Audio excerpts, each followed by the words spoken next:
लक्ष्मी जी की कथा सुनाओ, महिमा का सब सार बताओ। निर्धनता जो सबकी हरती, दया दृष्टि भक्तों पे रखती। भंडारे धन के बरसाए, कृपा पाकर सब हर्षाए। जो भी पूजन वंदन करता, उसका सोया भाग संवरता। यश वैभव का दान करे, देती गुण है विवेक। शुक्रवार है दिवस जिनका, सब सुखों की टेक।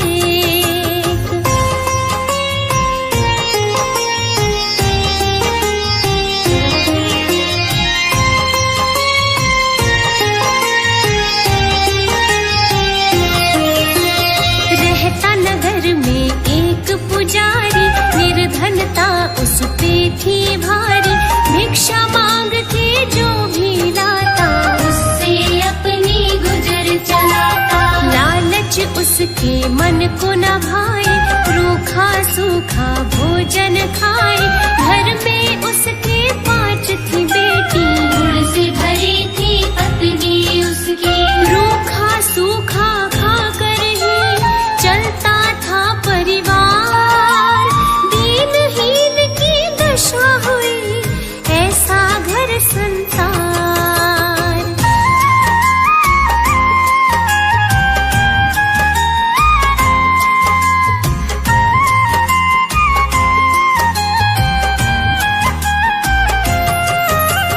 एक दिन वह एक नगर में आया, भिक्षा को भोजन भी पाया।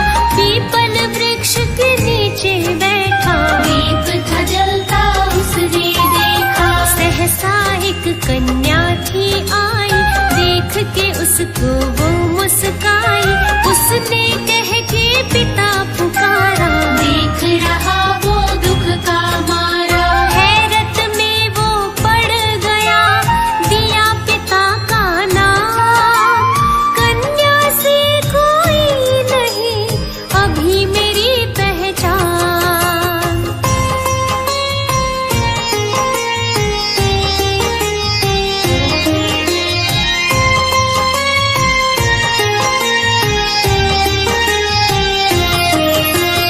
लौट के वह तब घर को आया, लेकिन उलझन का था साया। कन्या कौन थी वो ये सोचे, दुखी हुआ वो लेटे लेटे। उसका चेहरा सामने आया, बेचारा कुछ समझ न पाया।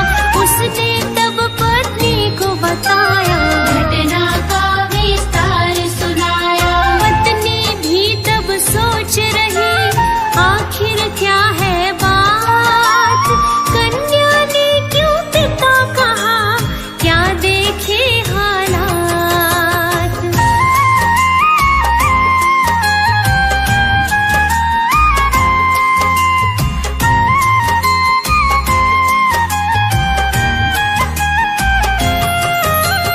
पत्नी ने उसको समझाया, ले आना उसे मार्ग सुझाया। बेटी की भांति मैं पालूंगी, मन से पोषण उसका करूंगी। जैसे पलती 5 है बेटी, ऐसे पलेगी वो भी बेटी। कोई कमी ना उसको होगी, रहे हम जैसे वो भी रहेगी। बोली चिंता ना करो, ले आओ उसे साथ। घर पर लाके पूछेंगे उससे सारी बात।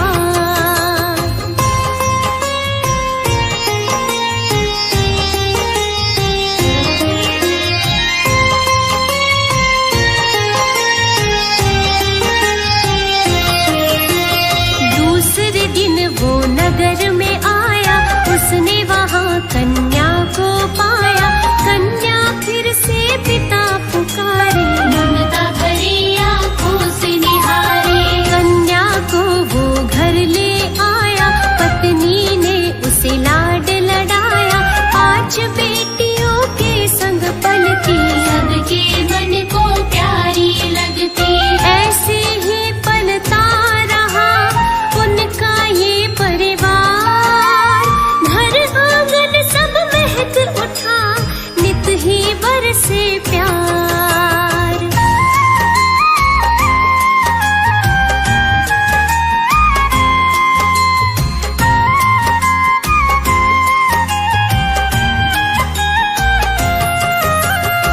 जब से कन्या को घर लाया, उसने अधिक भिक्षा को पाया।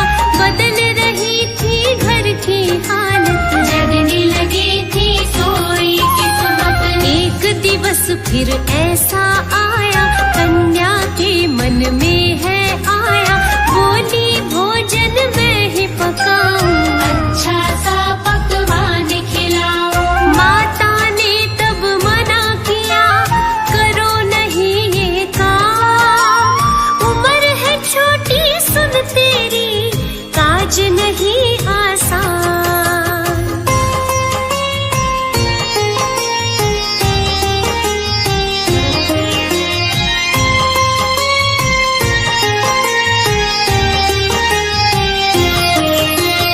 उसने तब था आटा निकाला, हाथों से बर्तन में डाला।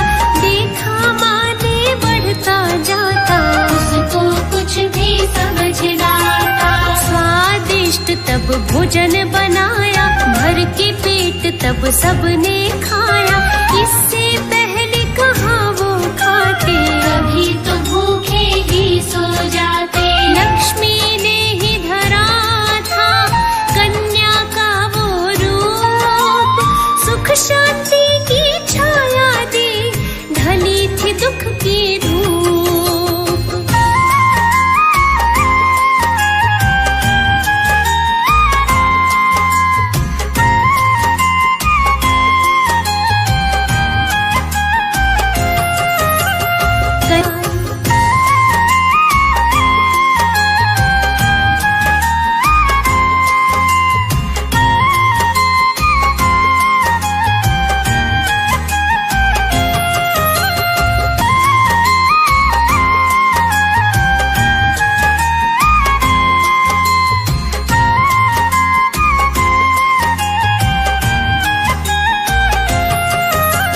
कन्या माँ के पास में आई, सो कुठार में विनती लाई।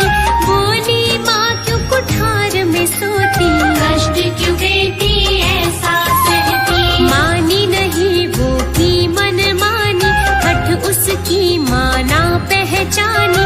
आखिर भेद छुपा क्या इसमें, मैया की माया कुछ जिसमें। जिस कुठार में माँ सोई, धन से भरा भंडार। दारिद्र्य सब हर लिया, हो गया बेड़ा पार।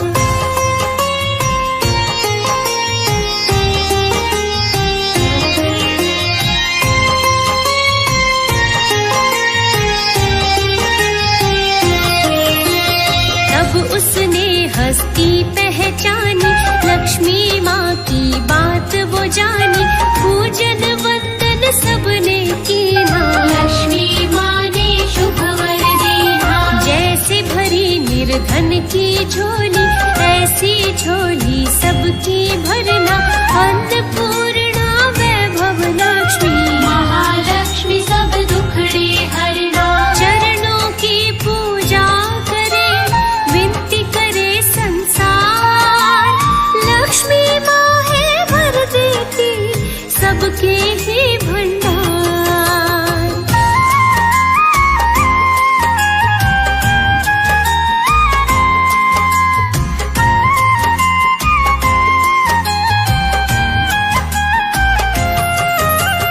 लक्ष्मी जी की कृपा कहानी तुमको हमने आज सुनाई।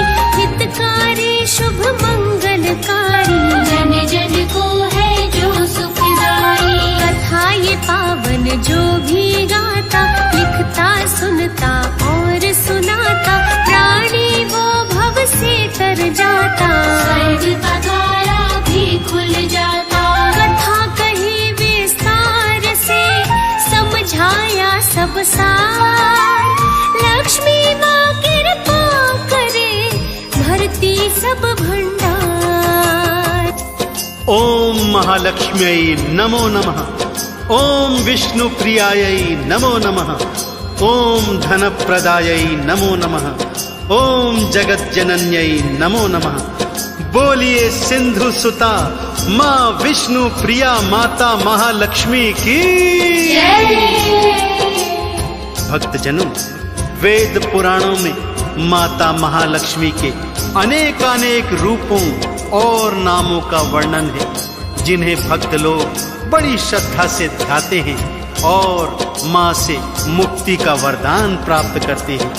परंतु आज मैं आपको वो पावन संगीतमय गाथा सुनाने जा रहा हूँ, जिससे आपको ज्ञात होगा कि माता महालक्ष्मी को चंचला क्यों कहा जाता है। तो आइए माता लक्ष्मी के चतुर्भुज रूप का ध्यान लगाते हुए, माँ के पावन चरणों में नमन करते हुए सुनते हैं माँ की ये पावन कथा।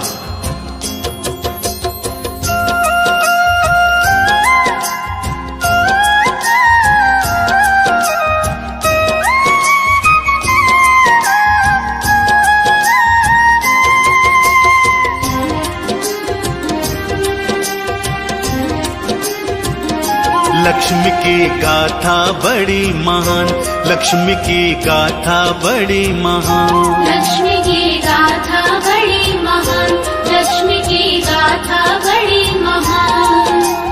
कैसे पड़ा माता लक्ष्मी का, कैसे पड़ा माता लक्ष्मी का भक्तों चंचलाना। लक्ष्मी की गाथा बड़ी महान, लक्ष्मी की गाथा बड़ी महान।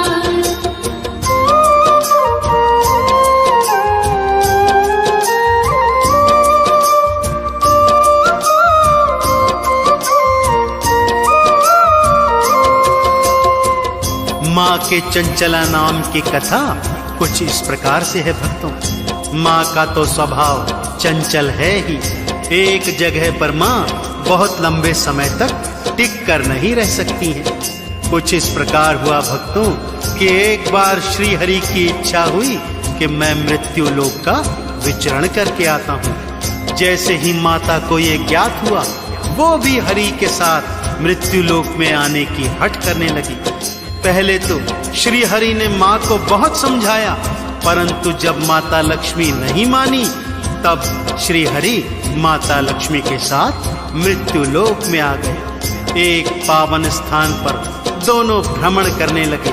चहुं ओर हरियाली छाई हुई थी, गन्ने के सरसों के खेत लहलहा रहे थे। तब श्री हरि ने माता से कहा, हे प्रिय, मैं दक्षिण दिशा को जाता हूँ, क्योंकि दक्षिण दिशा तुम्हें वर्जित है, इसलिए मेरे पीछे बिल्कुल मत आना। और श्री हरि यह कहकर दक्षिण दिशा की ओर चले गए। परंतु माता तो चंचला है, भला कहाँ मानने वाली थी। वो भी दक्षिण दिशा की ओर चली गई। रास्ते में गन्ने का खेत देखा तो एक गन्ना तोड़कर माँ ने खा लिया। सरसों के पीले पीले पुष्प देखे तो उन्हें तोड़कर अपने केशों का श्रृंगार कर लिया। उधर जब श्री हरि वापस लौटे तो देखा माँ भी उनके पीछे पीछे दक्षिण दिशा को आ गई है। श्री हरि क्रोधित हो गए और माँ को श्राप दिया कि जाओ, जिस किसान के खेत से तुमने गन्ना और सरसों के पुष्प चुराए हैं, उस किसान के यहाँ 12 वर्ष तक दासी बनकर निवास करो। श्री हरि का श्राप था, भला माँ कैसे इनकार करती। सो दीनहीन स्वरूप की गाथा बड़ी महान।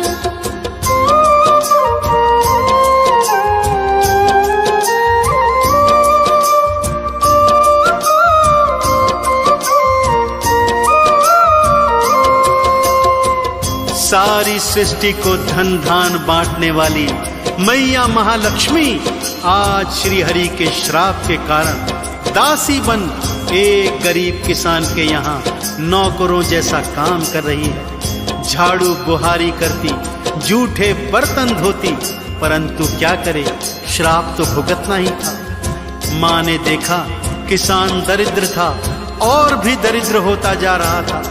बाढ़ में सारी फसलें बर्बाद हो गई। जो ऋण लिया था वो चुका नहीं पा रहा था।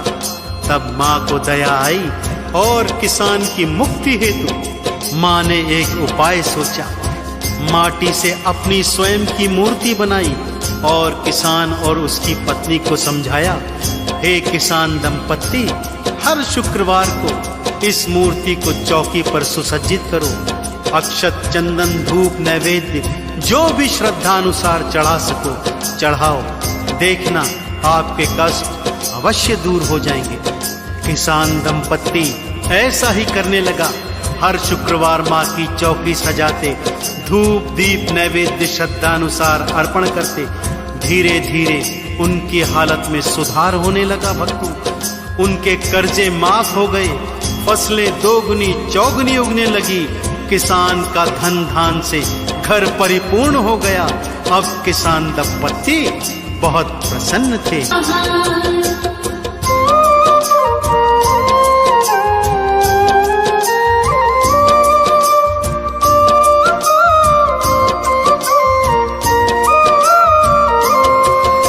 काल चक्र कभी नहीं रुकता भक्तों।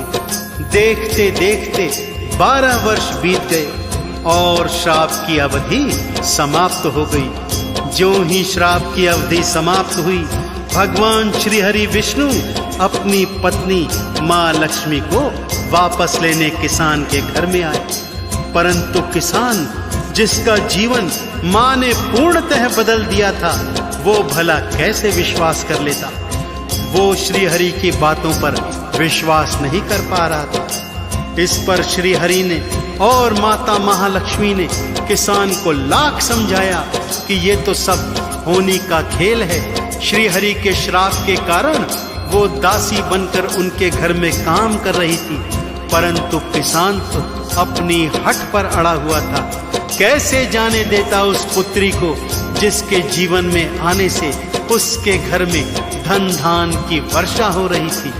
सो उसने माता लक्ष्मी को वापस देने गाथा बड़ी महान।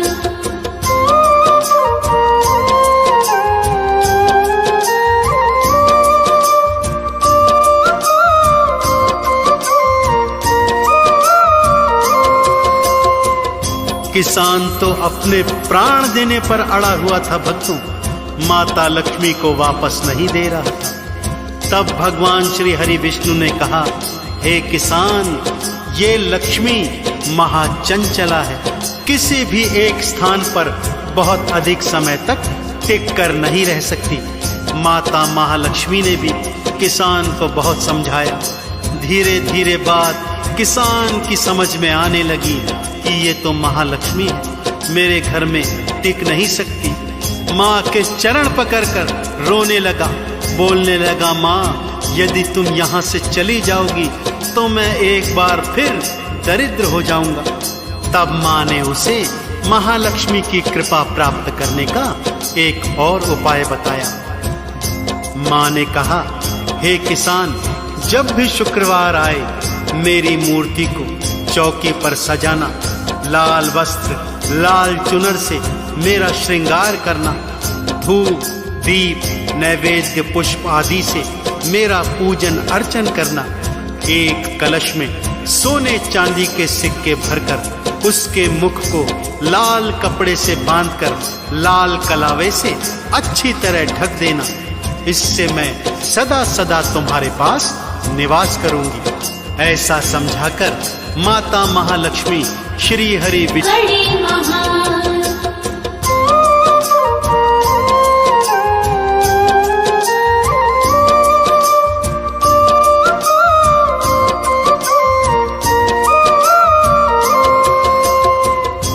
तो देखा आपने भक्तों, किस तरह भगवान श्री हरि विष्णु ने अपनी पत्नी माता महालक्ष्मी को चंचला का नाम दिया और माता ऐसे ही परम चंचला बनकर भक्तों पर कृपा लुटाती रहती है। यदि आप भी माता महालक्ष्मी के कृपा पात्र बनना चाहते हैं तो हर शुक्रवार को जैसा माँ ने बताया था वैसा ही माँ का पूजन अर्चन करना, माँ के 12 नामों को गाना, माँ के नाम की 108 माला फिराना और हर शुक्रवार को छोटी कन्याओं को लाल चुनर उड़ाकर उनको दान इत्यादि देकर भोजन ग्रहण करवाना।